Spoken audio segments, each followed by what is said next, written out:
น้ำท่วมเมืองไสนะ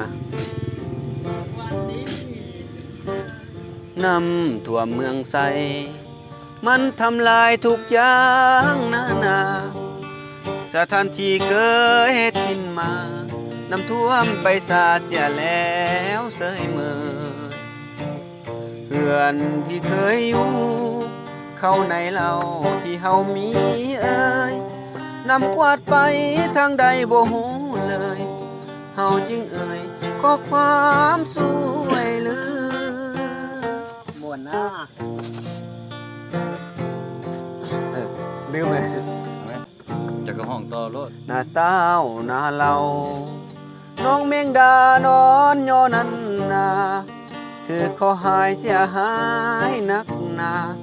มีคนเจ็บมีคนตายจากพ่อแม่พี่น้องข้างในเฮือนใจวายแทบขาด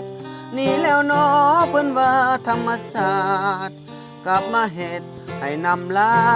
งโลกปากละทุกคันได้เห็นข่าวก็ฟ้าวไม่แยงอยู่ศูนย์กลางหรือว่ากันแควตั้งมาแยงมาซอยพ่อแม่ส่งกำลังลง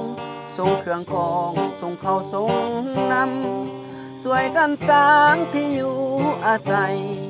ไกลหรือไกลอยู่ใสก็มา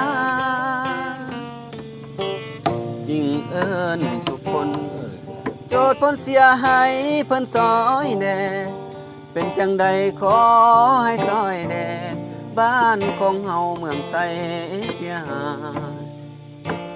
บุญคุณเพิ่นน้อเฮาสิขอจดจำในใจมีสิ่งใดที่เพิ่นซอยใดเฮาขอจดกายไว้ในด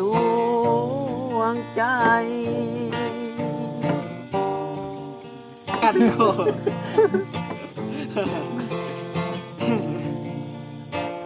หากลัดทุกคัน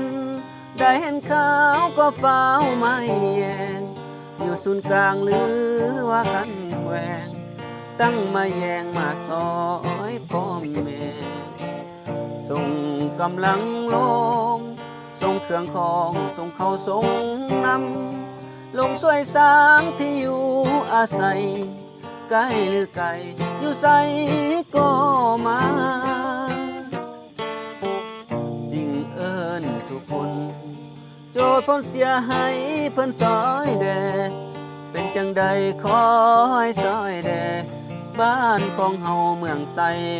เสียหายบุญคุณเพิ่นน้อเฮาสิขอจดจำในใจ